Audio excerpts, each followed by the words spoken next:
Try natin ito yung app list. Check muna natin yung GPS test. Nag-i-scan yata siya. Nag-i-scan siya para titingnan mo dito. Yun, nadadagdagan ng mga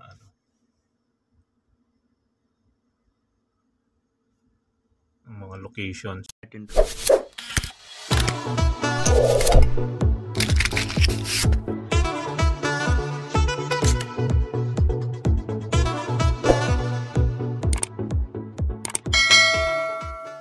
So ito yung bago nating HD card DVR na i-install natin sa Toyota Rush. Sponsored by Hans Accessories. So bubuksan na natin para makita natin kung ano yung nasa loob. Yan, ito yung pinaka-unit niya. Yung unit na Android na siya. May mga app sa loob. Dashcam, rear cam, and reverse cam na siya. Meron siyang Spotify, YouTube, kung ano-ano pang mga apps sa loob. Tapos pwede nyo rin makontrol to sa cellphone, no? Meron siyang app. Tapos ito yung mga wires niya.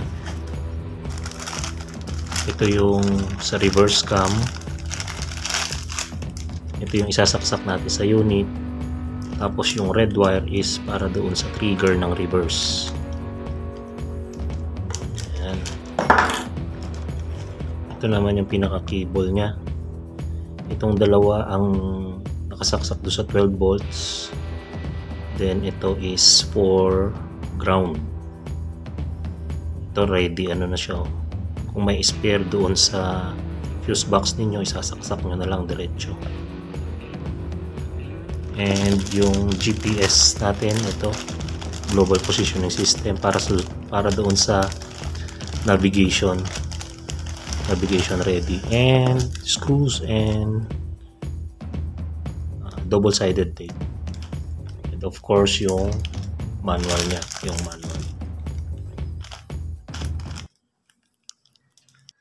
So ito yung fuse box diagram nung Toyota Rush. So yun, merong bakante doon na dalawa sa itaas. I-check natin yan. I-check natin while naka-off. Yan, naka-off yan. Check natin. Then i-check natin itong dalawa na ito, tsaka ito. So yung ground ko, ayun. Doon siya nakasabit, yung ground. 0. So una, i-check natin itong pangalawa na ito. So yan, chinek na kahit naka-off yung makina, meron siyang 12 volts. Aalisin ko, yan, 0. Babalik ko ulit. Yan, 12 volts. Meron siyang 12 volts, no? Yan, meron siyang 12. Then yung sa itaas naman, meron din, aalisin ko. Ayan, tapos ikakabit ko yung sa itaas. Meron siyang 12. However, itong isa na to, titingnan natin ito, wala siya, oh. Kasi naka-off yung engine. Pero pag in-on natin ng engine, sigurado magkakaroon yan. So yung dalawa parang nakarekta. Ito hindi. So ito, pwede natin gamitin to sa extra USB port na ikakabit natin. So dyan natin ikakabit itong dalawa na ito. Yung para sa DVR natin, ito sa ground. Nagkabit ako ng extra na bolt doon para dito sa ground. So itong dalawa, irerekta na natin doon. So kahit naka-off yung engine mo, pwede siyang gumana. Pero pwede mo naman siyang i-off. Meron siyang power button. So itong dalawa na to doon. Okay? So dito ikabit na muna natin yung wirings para sa reverse cam.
Ito naman yung reverse light. Itatap natin yung red wire ng reverse cam doon sa yellow.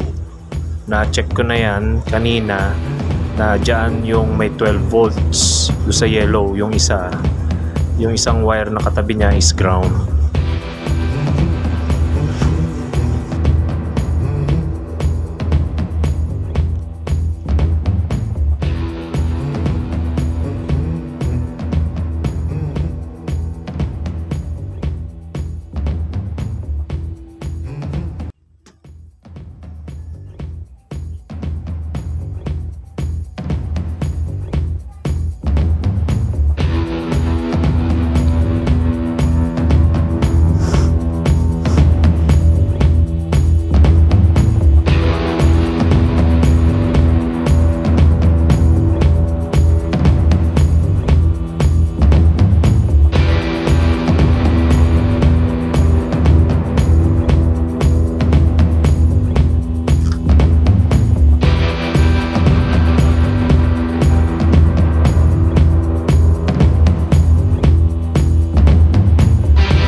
So yun, yung dalawa, yung yellow at saka yung red, dito ko kinabit sa dalawang bakante na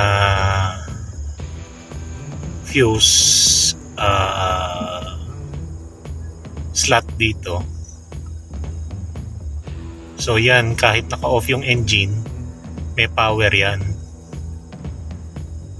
Kaya yung DVR natin gagana kahit naka-off yung engine. So kapag i-off natin engine at aalis na tayo, lalabas tayo ng sasakyan, papark na natin, huwag natin kakalimutan i-off yung DVR. Tapos dito, nagkabit lang ako ng extra bolt dito para sa ground. Okay? Ngayon, testingin na natin. So ayan, kinabit ko na muna siya rito. Actually, umorder ako ng stand bracket dito, standing bracket. Pero tatry muna natin siya dito ikabit para masubukan natin. Yung mga cable naka-loose pa, hindi ko pa inaayos. So try muna natin. So dito may power siya dito sa ilalim. Power lang natin. Ayan, nakasaksak na yung power, yung sa reverse cam at saka yung GPS. Ayan yung GPS nya. Ayan. So power lang natin dito. Long press. Yun, Android 8.1. No? Ayan. 4G ADAS mirror. Ngayon naka-on yung engine natin, no? Ayan, naka-on.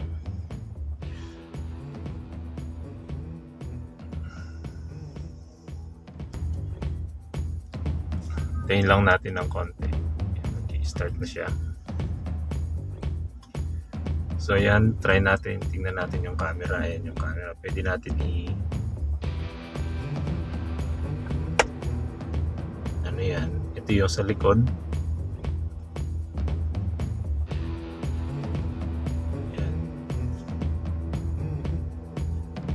Tapos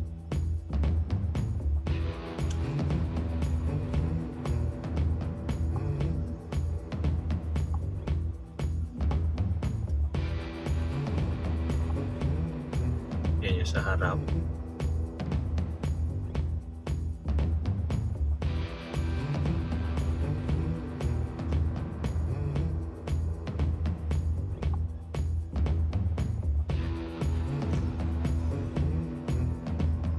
Try natin yung ito yung app list. Check muna natin yung GPS test.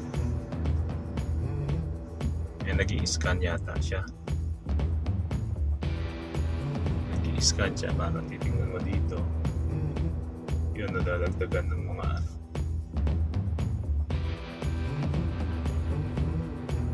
mga locations yan. Siguro. Hindi ko makabisado kasi bago eh. So ito, sponsored ni Hans Accessories. Napakabait na tao na yon. Pag gusto nyo, punta lang kayo dun sa Hans Accessories QC. Actually marami silang branch. Hans Accessories, Mandaluyong at saka Paranaque. So pag gusto nyo nito, punta lang kayo kay Hans Accessories sa Facebook niya. Then kontakin nyo siya. Bibigyan kayo ng sulit na halaga nun.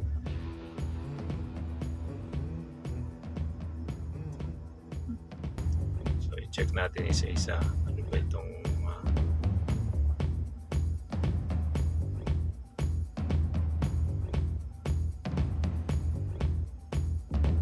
so pwede ka palang mag-save dyan ng location tapos mag-navigate ka.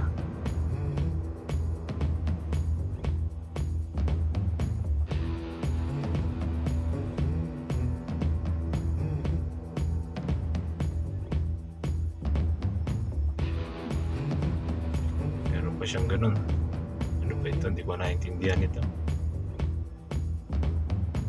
O, meron pa siyang speedometer. Ito, orientation. Hindi ko alam ito. Declination. Ito, ano naman ito? Ito yung coordinates.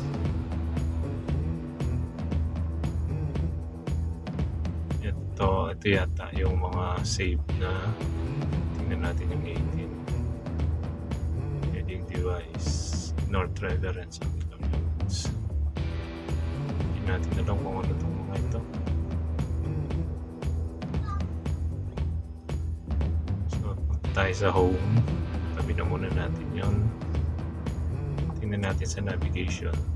Actually wala pang SIM card ito eh, pero meron siyang SIM card slot. Ang usually kinakabit dyan yung GOMO na SIM para mas wala kasing expiration yun eh. So wala pa kasi wala pang wala pa siyang SIM card. Kung ito try natin sa music, wala pa rin. O Spotify, pwede kayong mag-login dyan Spotify. May wifi, actually pwede nyo siyang gawing hotspot. Kung may SIM card dyan, pwede nyo gawing hotspot to para meron kayong free wifi dito sa loob ng sasakyan. Meron din siyang FM.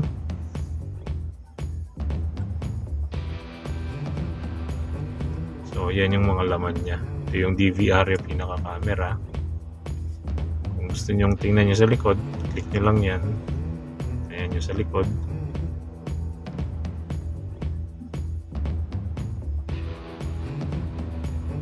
Makalat pa dito sa amin sa harap. So ayan, no, tingnan natin dito sa settings.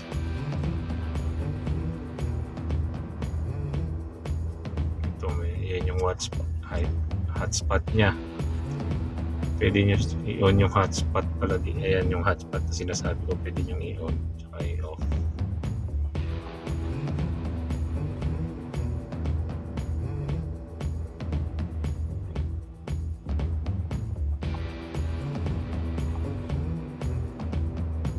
Tapos dito, kung gusto nyong makontrol sa cellphone, meron siya dito sa file manager.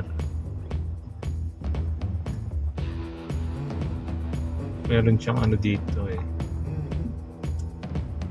may QR code dito na i-scan kayo para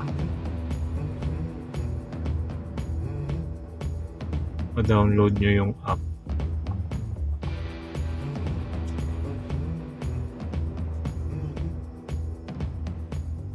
Ito, ayan. I-scan nyo lang ito. Tapos mada-download nyo yung application, install nyo lang. Ito. Pag na-install nyo na, mamomonitor nyo na ito. So, malolocate nyo kung nasaan siya. Pwede siyang tracking device. Ayan.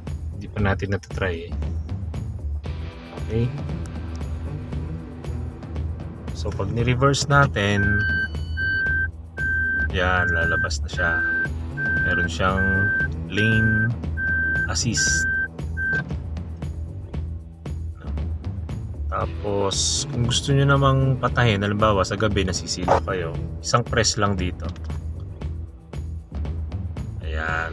Yan sila lalabas. Kung gusto nyo naman todong patahin na, wala na itong time na ito, isang press pa. Yan, so mag-a-act lang siya as a mirror. No? Mirror. Tapos pero yung recording niya tuloy pa rin, diretso pa rin. Tapos kung gusto mo namang palabasin na ulit yung mga apps, ayan, isang press din. Pagpapatahin naman, long press. Ayan, power off, restart or airplane mode. So power off. Yes. Yan, naka-off na yan.